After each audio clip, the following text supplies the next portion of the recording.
Let's start. So welcome to today's GSTC members webinar, Collaboration Among Competitors to Advance Sustainability. As you may know, my name is Roux Ariel, GSTC General Manager, and I will be moderating this session. Let me introduce the two presenters that we have today. First is Alexandra Michat. She is the EXO Foundation Manager and EXO Travel Director of Sustainability. Born in France, Alexandra first stepped foot in Asia in 2011. With a master's degree in development cooperation and international relations and research master's in public law, she has professional expertise with social enterprise and nonprofit organizations. She joined EXO Hanoi in 2014, first as Vietnam Sustainability Coordinator before rising up to her current position as EXO's lead in sustainability in 2018. Our second presenter, Nia Klatte, is Khiri Reach Director and Khiri Travel Sustainability Coordinator. A sustainable and responsible tourism specialist with a Master in Tourism and Social Anthropology from the University of Brighton, Nia has worked in Southeast Asia since 2013, including as Sustainability Manager in Thailand, Laos, and Vietnam for EXO, before taking on her role as Regional Sustainability Coordinator with Khiri in 2019. Within a year, she had helped Khiri become the first DMC to Travel Life certified in all of its offices. Besides their engagement in various sustainability working groups across Southeast Asia, she is one of the founding members, together with Alexandra, of Impact Vietnam, a network for responsible tour operators that we will hear about soon. And just a reminder before we begin with the presentation that you have the the question field on your right of GoToWebinar. You are welcome to post your questions even through the presentation, but we will only address the questions after the presentation is over, and then we'll have a section of Q&A where Nia and Alexandra will answer the questions. All right, Nia, Alex, the floor is all yours. Nia, you can also share the screen. Perfect. Let me just. Oh, sorry. Present. Yes. Okay, great. We see it well. Yeah. Okay, perfect. Thank you very much, Roy, for the kind introduction, and welcome everyone to today's webinar. Alex and me, we will talk a little bit about collaboration amongst competitors to promote sustainability within the tourism industry. So here you can see us. Alex is working for EXO, as Roy said, and I work for Khiri Travel. So we are officially two competitors working for two competing destination management companies. Both of our organizations operate in Asia and Southeast Asia, and we both cater for mostly the European and Northern American market. We work B2B, so our clients are travel agents, and our supply chain is accommodation providers, transport providers, tour operators, tour guides, restaurants in the destinations. And I'm also very happy and very proud to say that we both at EXO and Khiri, we can call ourselves leaders in responsible tourism. As Roy already mentioned, we were the first DMCs to start with the Travel Life certification in Southeast Asia. I think it was back in 2014 when we started. And we were also the ones to become first certified. And now we're both almost certified in all destinations or in all destinations. And we know we are competitors, but at the same time, we share the same values, we have the same goals, and we are working on the same issues. We want to mainstream responsible tourism and promote sustainability in all of our destinations. And to do that, we've been collaborating for quite some time already.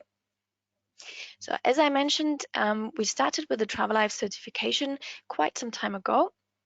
And due to sharing the same experiences and going through the same steps in that certification process at the same time, we have relatively quickly realized that collaborating and supporting each other benefits us all. So working together really impacts the success of projects.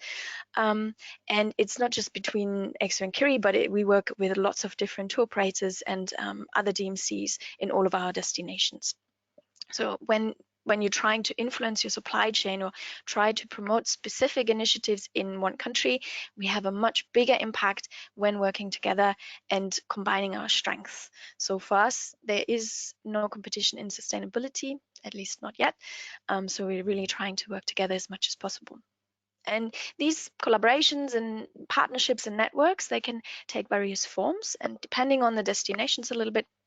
And we will now give you a few specific examples of what that could look like. And Alex will start with a quick overview of what's important and how you can get started. Alex?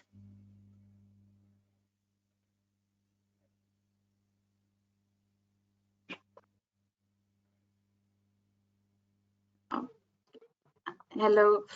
Thank you very much, Nia. Thank you, Roy, also for introducing me. I would like to thank you all for joining. It's a great pleasure for me to share the experience we've had together creating networks around sustainability in Asia. We are strong believers at EXO that nothing can be achieved alone, and that we need to involve everybody in this movement. So not only our business partner, but also our competitors. So as Nia just mentioned, joining a certification scheme has certainly helped us to connect with other like-minded companies. And yes, and just for the record, it's our travel life auditor, actually Peter Richard, who has really provoked the first meeting we've had together, talking about what we can do and actually how we can work together in Vietnam on a Friday night after work. So so this was really the genesis of the first network that we've created, which is called Impact Vietnam, that we will detail later on in our presentation. Now I'm going to tell you a little more about the steps that we have experienced in the creation of the different networks we contribute to. So what we realized quickly is that to set up a network, you need a core team, can be 2 or 3 persons who will be able at the beginning to sit around the table and to discuss together about the common vision that they have, and express a very short and simple mission statement, just to ensure that everybody is on the same page, and to make it easier to explain to other, and especially to prospect members. Of course, this mission statement can be amended or revised over time, but we feel it was really the first step to sit around the table and to write down what we wanted to do together, or at least the common vision we had. After this crucial step, what was important for us was to consider really the framework of the network. So there are two types of framework, formal or informal, the status. So we have been involved in networks that have the 2 status, actually.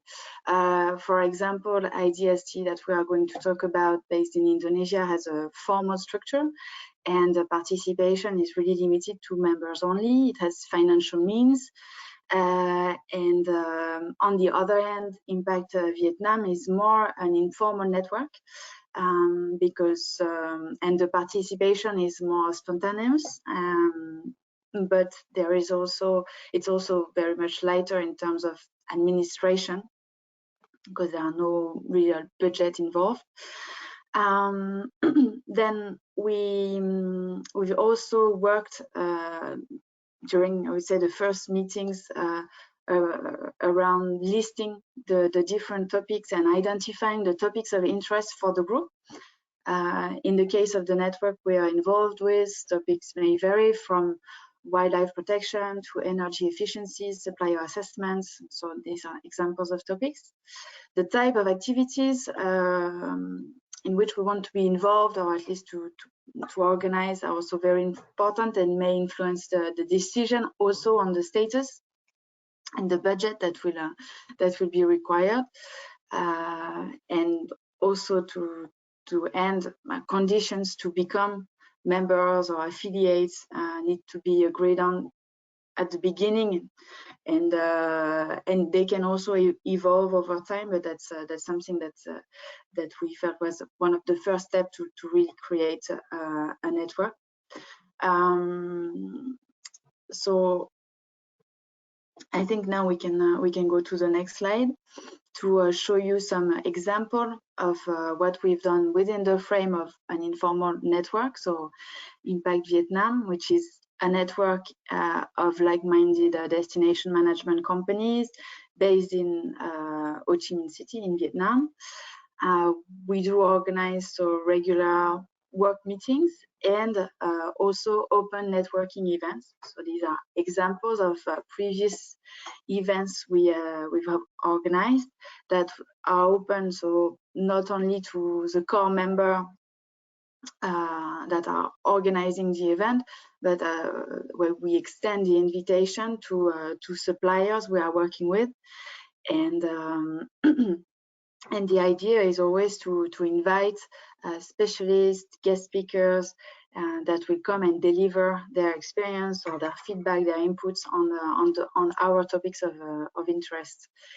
So with that being said, we've also worked between members on projects, and we'll hand over to Nia to talk about these projects. Exactly. Thanks, Alex. So yeah, Impact Vietnam also works on specific projects and initiatives which benefit the whole tourism industry and every stakeholder along the supply chain. One example I want to give is Refill My Bottle, which is a network of water refill stations, could be in restaurants, shops, hotel, tourist sites. And as Impact, we promoted the initiative not only among our direct supply chain, but also directly to our clients. And at the same time, we introduced the initiative at events, at workshops, at festivals, at universities, so all over the country, basically. And whenever an Impact member meets a hotel or a restaurant, we would mention Refill My Bottle, we would mention the network to really increase the number of refill stations Vietnam-wide. It's really something we as a DMC can make great use of right away by promoting it to our clients, but it also at the same time it benefits everyone. It benefits locals, domestic, international tourists coming from not our operator, other tour operators, restaurants. Yeah, so it's really something we want to share and we believe in. And I think I haven't seen the latest data, but I think we were able to sign up over 250 refill stations in Vietnam. Another project we focus on is the development of partnerships. So one example here is ChildSafe. ChildSafe was not yet established in Vietnam. So whenever we as EXO or as Khiri wanted to do a training on child protection, we had to fly in the trainers from Cambodia or Thailand. So it was always quite time consuming. It was a little bit complicated to set up. So it was our target then to find a solution to bring ChildSafe trainings to Vietnam. And we did that by connecting ChildSafe with local NGOs. ChildSafe then organized training for trainers with the local partner NGO and adapted also the trainings to the Vietnamese context. And since 2019, we can now organize these trainings locally. And again, it's not just us benefiting from this partnership and from this initiative, but it's really open to anyone. So everyone who's interested in child protection can join these trainings or organize these trainings. And of course, we actively promote these trainings to our supply chain, to our partners. But yeah, it's really open to anyone, all tour operators, universities, and so on. And last but not least, whenever we come across products or services or initiatives or NGOs or projects which we think would benefit the hospitality industry, for example, we try to connect people and organizations. So it's really our goal to raise awareness, provide solutions, connect stakeholders, and create a discussion around a more responsible tourism industry. So if we get to know a supplier with eco-friendly hotel amenities or a company with chemical-free cleaning products, we actively endorse them to our impact network. So really try to support anyone who's interested or who wants to improve or make changes. So we really try to connect them with the experts in the field and to try to create this conversation about sustainability. The second network I want to mention, and Alex already mentioned it as well, is the IDSC. It's the Indonesian DMC Sustainability Collaboration, which was founded in 2018 by Happy Trails, Destination Asia, and Kelana DMC. And it's more formal than Impact Vietnam. It's officially recognized by the Indonesian trade organization ASITA, and IDSC employs 2 staff. So there's 1 sustainability coordinator and 1 admin staff. In normal times, they both work full time. And the network really focuses on sustainability among our supply chain. So the sustainability coordinator has developed very detailed questionnaires which focus on sustainability and health and safety in hotels, at tour operators, within the transport companies, and in restaurants. And one important main point here is that there's a lot of data collected. So we know exactly where our suppliers stand in terms of sustainability.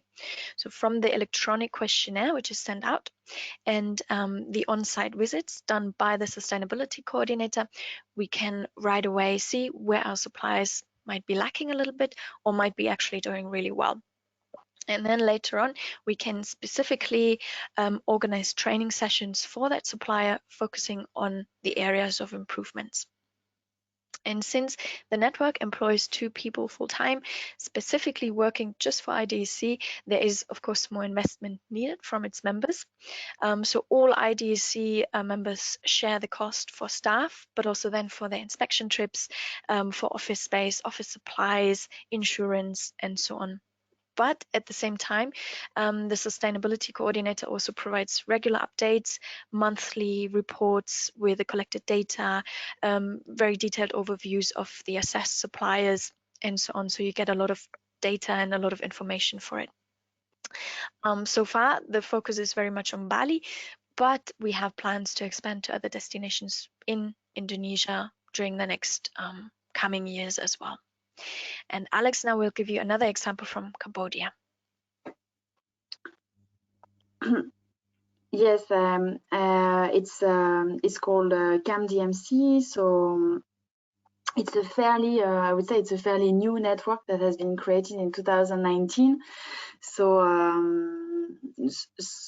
they've just started, I would say, before the COVID hit all of us and our industry, but at least the goal was the same, was to share on the topic of sustainability and to give to its member, which are already quite numerous, 17 destination management company involved in this network. So among EXO and all the DMCs in Cambodia, well, the main DMCs in Cambodia.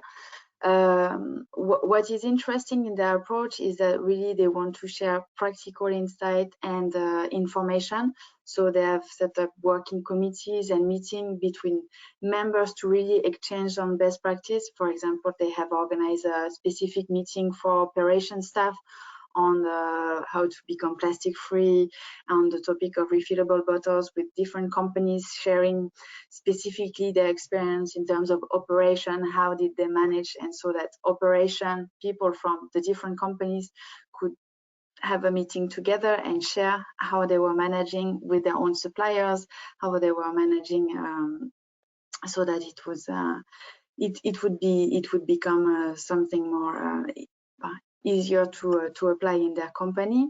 It's also led by general manager, so this is also powerful and helpful in terms of making sure the right people from the company do attend the specific meetings, and they work also on different communication channels, and they are very active on social media like WhatsApp, Telegram, and stuff like that, which make it also easier to share the information. But I will detail a bit more this aspect on the, let's say, practical tips, organization. So in terms of communication in all the network that we are involved with, of course, yes, we work around share email, mailing list, social media and groups. So it's very it's something that is really user friendly. So we use WhatsApp groups, Skype groups, Telegram, have dedicated page on Facebook, on LinkedIn, to share the different events and to promote, to share the information directly among the members. Of course, there can be dedicated websites and material, but they involve more cost. And we had a short trial with Impact of setting up a website, but we realize it's a lot of investment in terms of human resources and finance. So it's not always easy to set up. So I would say the easier tool to use are, of course, emails and social media. Logistics, and in terms of logistics and organization, I think all the different networks we've talked about had the same approach, which is trying to find partners, because we are in the tourism industry, so sometimes easier to find partners that are also committed to sustainability, that want to take part and can also put their meeting rooms at the disposal of the network. So this is what usually happens for organizing the events. So you don't necessarily need a large budget to organize an event, and it can be sometimes just by talking to other people in our industry and trying to find people that feel, well, it will benefit them as well, so they open their doors. Nia mentioned that networks like IDSC have proper budgets for organizing themselves, hiring staff, which makes it yes, a more long-term commitment. What we from our experience also with Impact Member, we realized that the core member, the team is evolving over time, and so can rely on the contribution is not really even, it's really change and alternate among the members. So in the case of IDSC, there are membership fees to pay, which fund the dedicated staff, and for other members, you don't necessarily need a membership fee.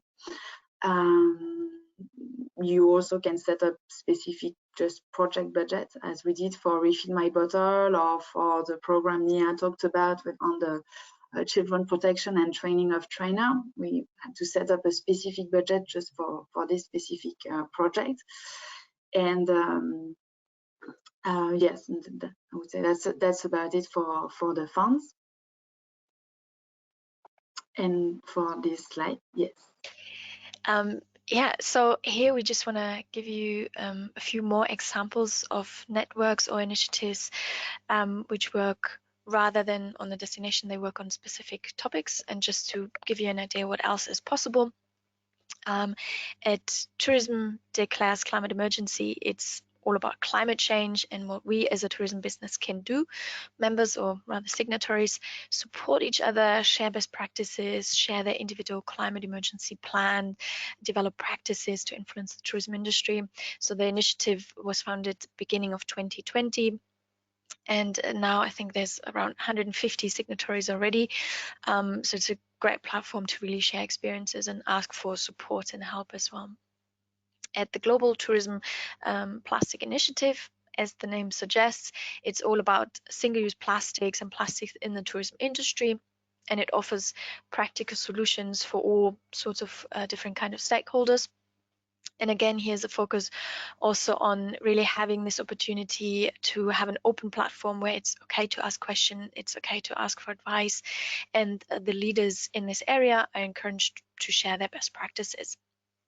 I don't think I have to say too much about GSTC. We added it here as a good example of a kind of a network for sustainable tourism certification bodies. So really focusing on that certification part and sustainability. And we also included the child safe movement. So it's more like that partners of child safe really place value on child protection. They work together to really ensure continuous trainings and awareness raising among the tourism industry on specifically the issue of child protection. I'm sure there's lots more great examples of great initiatives, so please feel free to share them with us. Feel free to reach out to Alex and myself. And yeah, our goal is also with this webinar to really encourage collaborations. Working with your competitors can have extremely valuable benefits, and I think it's always a very much stronger message if sent by a group of organizations or companies than just by one. And especially when the goal is to influence the industry or promote one specific initiative among your supply chain or among other stakeholders, I think it really helps to work together. So thank you very much for joining today. There's still time for questions, and there's also, we want to create a platform where you can really also share your experience, share the other kind of networks and initiatives you know or you want to let us know about. Okay. Thank you. Thank you very much, Nia and Alexandra.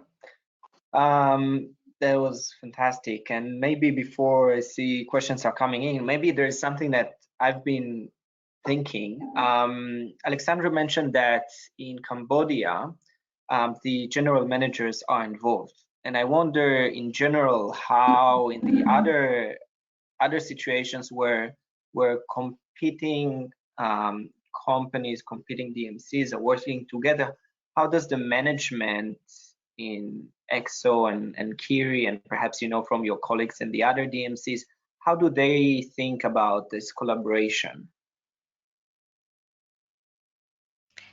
Maybe Nia, Okay.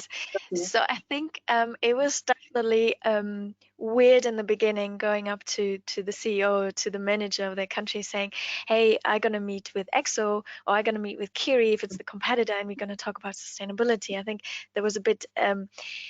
He's like, "Okay, sure, don't tell too many secrets and inside information." That being said, I think it was relatively quickly that GMs or the CEOs also realized, like, okay, it's about sustainability, and our genuine goal is to really have a broader reach and to have a bigger impact. So I think it was relatively quickly that they realized, like, okay, if we work together, if we collaborate, we can have a bigger impact and achieve our goals quicker and with more success. Yes, I think this summarizes it well. But as soon as they understand the practical benefit we can get from being involved in a network, then they quickly agree for us to spend working hours sharing with our competitors. I mean, we said that it all came also from the fact that we were engaged in certification. We had to work on supplier assessment. Also, what we didn't mention, but the Elephant Working Group, Elephant in Tourism Working Group, we've been involved with and working on together. Our management quickly realized that we couldn't do it alone, and that we needed the help of other companies actually to achieve our objectives. And even if it was our company's objective, we needed to work with others because it was basically too much for only us. So yes, at the beginning, yes, when we approached our general management and talked about having meetings with others, they were a bit reluctant and wondering where it would go, but then quickly, yes, they realized the real benefits it can provide to the company. And I'll go from here to ask specifically about this year, already in the new year. So the past 1 year where we had COVID-19 and it affected all of us, did it hinder your collaboration? Or maybe you can say a few words on how you've been managing as a group as a group in each of these examples? Were you able to continue, or what exactly happened?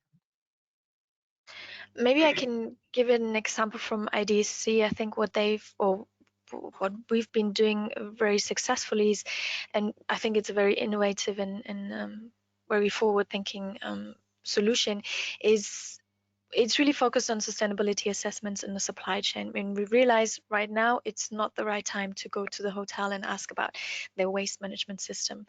So instead, what has been done is really to focus on the new health and safety regulations and guidelines supported also by WHO or UNWTO, and the team has created a whole set of trainings for restaurants, for liveaboard suppliers, for hotels, for tour operators, transport companies, so a proper handbook for the new normal. So when travel resumes, that the suppliers are ready to have health and safety protocols in place. So this time now has been really used for that, and they start their first training tomorrow with local suppliers in Indonesia. So I think this is really good opportunity to use that time right now. Yes, and if I can add also, I have this feeling that it kept us in close contact. We felt we were not alone in this. We could share with each other how we were reacting, like what could we do? What would we do during this time? Again, on this topic of supplier assessment, we realized, okay, maybe there is something we can do. Yes, really taking this time also with tourism declare, taking this time to help our clients to draft climate emergency, or to share simply the experience we've had. And yes, I think this and keeping the contact also and the motivation alive. Okay, thank you very much. Let's see if we have some questions coming in. Mami, I will read your question. So we have a question from Professor Mami Futagami from Japan. Do you intend to expand your networks beyond Southeast Asia, or do you feel more comfortable focusing on that region? If you do intend to expand, then what things do you find the most important to start a new network, and what sort of difficulties would you anticipate? I think for us, we are really operating in Southeast Asia. So I think for us, it makes sense to engage in networks and initiatives specifically in our destinations, just because we have staff in the locations where we can work with, and we know the destinations. We are, of course, engaged. For example, Tourism Declares Climate Emergency, which is a global initiative. But I would say to move Impact Vietnam to another country, I think it's a great idea to copy the kind of system and use that as an example and implement in your own destinations. But I think it would be difficult for us to manage or organize any networks in other destinations. I think it really needs to be someone who's on the ground, who knows the destination, who has the contacts to the suppliers and to the local partners. Yes, that's what we said at the beginning, really to have common grounds. And yes, we feel that this like destination-based for us networks are really efficient and relevant. We've started working on, replicating Impact Network, Impact Vietnam in Laos, and trying. So we were before the crisis happened, we were on the way of setting it up and trying to find who will be the core team and who will be able to lead this. Yes, this is definitely something we want to replicate. I mean, I'm talking for EXO, but we want to replicate in the destinations where we work, or being involved in existing networks that have the same vision. And but yes, outside of our destination, except when it's topic related, it's called wildlife, where we can get insight from specialists and from other organizations, best practice on topics that we are interested in. I'd like to also mention something, seeing from an outsider, being engaged with both of you for a while and being familiar with these networks, answering Mami's question.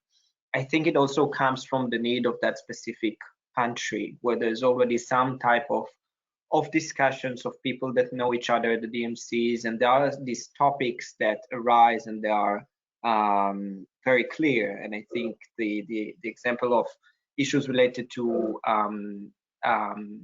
elephant tourism and topics related to safety of children, these are two topics that are very hot and being dealt with in Southeast Asia. So I think in Japan, perhaps elephant tourism is less important and is not such a buzz, but there might be something else in Japan or another place that might bring rise to a need for such a network to address an issue.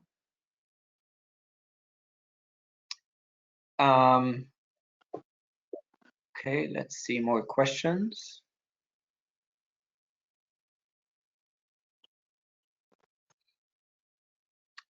We have a question coming in from Barcelona on if you've set on a do you set each year a goal for that year? Let's talk about, choose one project, let's say the one in Indonesia or the one in Cambodia. Do you set each year a goal that you're trying to achieve on that year? And if so, what would be the goal for 2021? I think what we try to do is to be regular in the meeting that we organize, to try to always have on our agenda the fact that we are going to have a meeting together, that we are going to organize an event every 2 months, 3 months, you know, to try to ensure that we will not let it die, and that we will make sure that we will keep the momentum alive and try to organize things as they go. For I don't know for IDSC, but for Impact, what I can talk about for Impact Vietnam, it's more that we try to identify a certain number of topics per year that we'd like to address, rather than really setting goals and to measuring. We are not that far. Yeah, I think it depends also on the network and on the topic you're working on. So for IDSC, it's relatively easy to say, okay, in 2020 we're gonna assess X amount of suppliers and we're gonna do X amount of training. So this can be set on an annual basis, and which has been done for IDSC. But yeah, depending on the topic and on the network, it varies, I think. And then to answer to the question, what's next for this year, it's a bit too soon to say for us. Mm-hmm. Okay. Let's see. Okay, so in between, let me raise a question from myself regarding dedicated staff. In your experience, does it make more sense to engage staff in high management position or staff from non-managerial positions when you engage in such a network internally? Who do you see that is more important to engage? I think it depends a little bit on the topic and on the kind of network.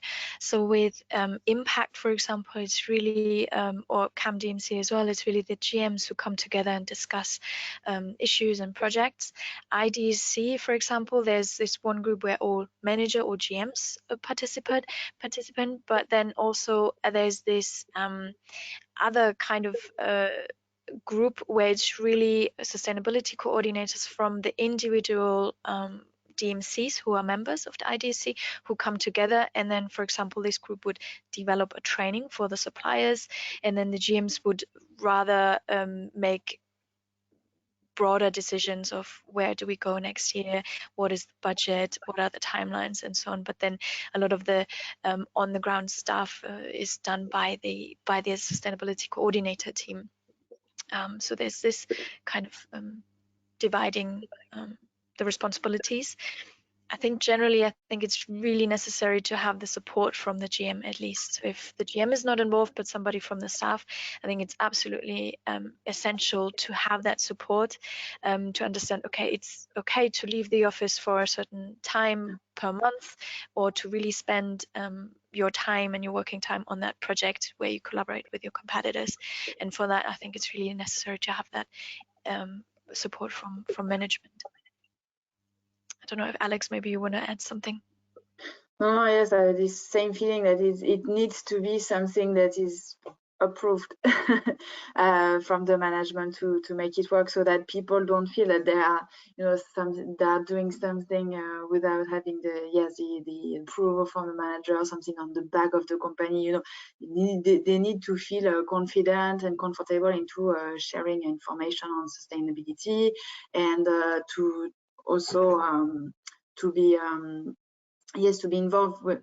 Well, the difference maybe is that for example, for Impact, as the events are organized most of the time after work, it's because it's also an opportunity for networking and for connecting more informally with people. So it's not necessarily an issue, but the fact that we can communicate on the upcoming event on our the company intranet or internal tools, the fact that we can say that we are proud to be part of a collective organization is really important for the staff, and it's an element of pride also, I believe. Okay, so before any more questions, please send them in. Otherwise, I'll move to just a moment. Emmy, would you like me to unmute you?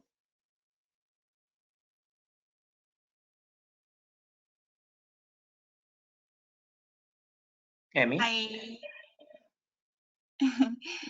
Thank you for the great session. I was so impressed, and I just thought this is a really good pioneering, a good example collaboration between competitors. So the hotels also can follow, and then this is really good an influence to the industry, also destinations.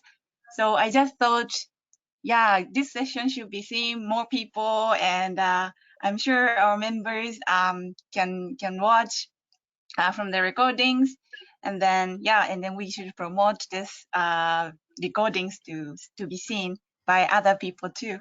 Thank you so much. Thank you very much. Okay, so let me just let's close with this. Nia and Alex, if you can mention one highlight achievement that you can give to each of the three examples of the networks.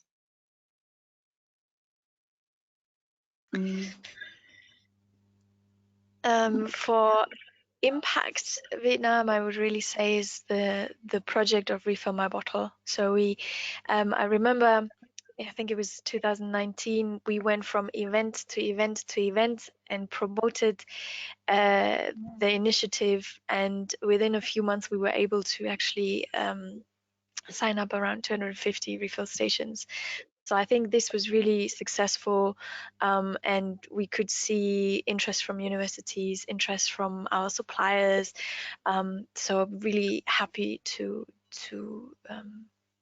for that project and the success of the project. Yes.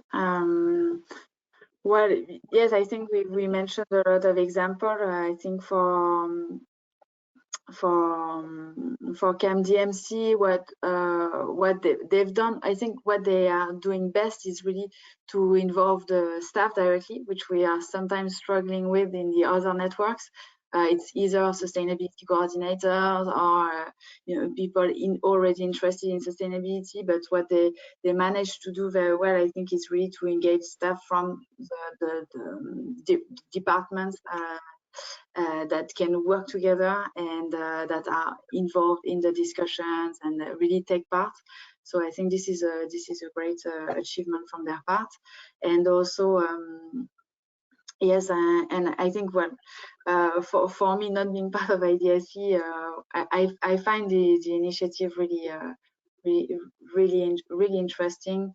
And but yes, of course, as I've been working with Impact since the beginning, just the fact that the network exists makes my day. Fantastic. Thank you very much, both of you, for, of course, doing what you're doing and sharing this with us today, and for those that watch the recording as well. So thanks again, Nia, and thanks again, Alexandra. Thank you, Roy. Thank you very everybody. much. Thank you. Okay. Thank you. Bye-bye.